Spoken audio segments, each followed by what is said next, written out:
शेर और चूहे की कहानी। एक नई शुरुआत। एक बार की बात है, एक घने जंगल में शेर राजा था। वो अपनी ताकत और दहाड़ के लिए मशहूर था। एक दिन जब वो एक पेड़ की छाया में सो रहा था, तभी एक छोटा सा चूहा उसकी पूंछ पर चढ़ गया। शेर की नींद टूटी और उसने गुस्से में चूहे को पकड़ लिया। चूहा बहुत डर गया और उसने शेर से क्षमा मांगी। उसने कहा, महाराज, मैंने जानबूझकर आपको परेशान नहीं किया, मुझे माफ कर दीजिए।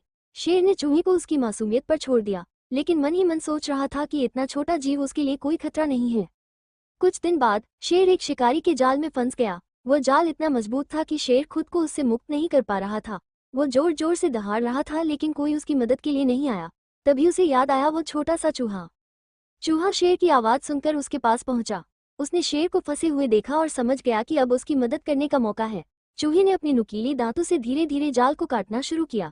काफी देर बाद जाल टूट गया और शेर आजाद हो गया। शेर बहुत खुश हुआ और उसने चूहे को धन्यवाद दिया। उसने कहा, तुमने मेरी जान बचाई है, मैं तुम्हारा यह उपकार कभी नहीं भूलूंगा। कहानी का सार। तारांकन। छोटे से छोटा प्राणी भी बड़े काम आ सकता है। तारांकन। दया और कृतज्ञता का महत्व। शेर ने चूहे पर दया की और चूहे ने शेर की जान बचाई। तारांकन। दोस्ती का महत्व। हालांकि शेर और चूहा अलग अलग थे, लेकिन उन्होंने एक दूसरे की मदद की और दोस्त बन गए। क्यों ये कहानी बच्चों के लिए महत्वपूर्ण है?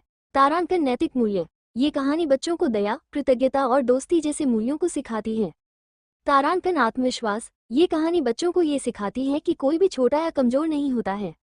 तारांकन। कल्पना शक्ति। ये कहानी बच्चों की कल्पना शक्ति को बढ़ाती है और उन्हें एक रोमांचक दुनिया में ले जाती है। YouTube चैनल के लिए सुझाव। तारांकन। आकर्षक एनिमेशन। इस कहानी को एक जीवंत और रंगीन एनिमेशन के रूप में बनाया जा सकता है जो बच्चों को आकर्षित करे। तारांकन। ध्वनि प्रभाव। कहानी में विभिन्न ध्वनि प्रभावों का उपयोग करके इसे और अधिक रोचक बनाया जा सकता है, जैसे शेर की दहाड़, जंगल की आवाजें आदि। तारांकन। इंटरैक्टिव तत्व। बच्चों को कहानी में शामिल करने के लिए इंटरैक्टिव तत्वों का उपयोग किया जा सकता है, जैसे कि प्रश्न पूछना, पहेलियां सुलझाना आदि। तारांकन। अन्य पंचतंत्र की कहानियां।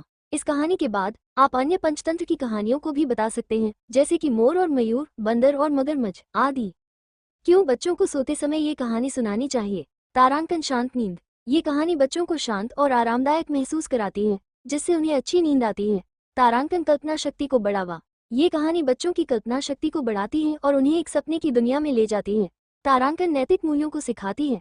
सोते समय सुनाई गई कहानियां बच्चों के मन में गहराई तक बैठ जाती हैं और उन्हें नैतिक मूल्य सिखाती हैं। क्या आप चाहते हैं कि मैं कोई और कहानी सुनाऊं?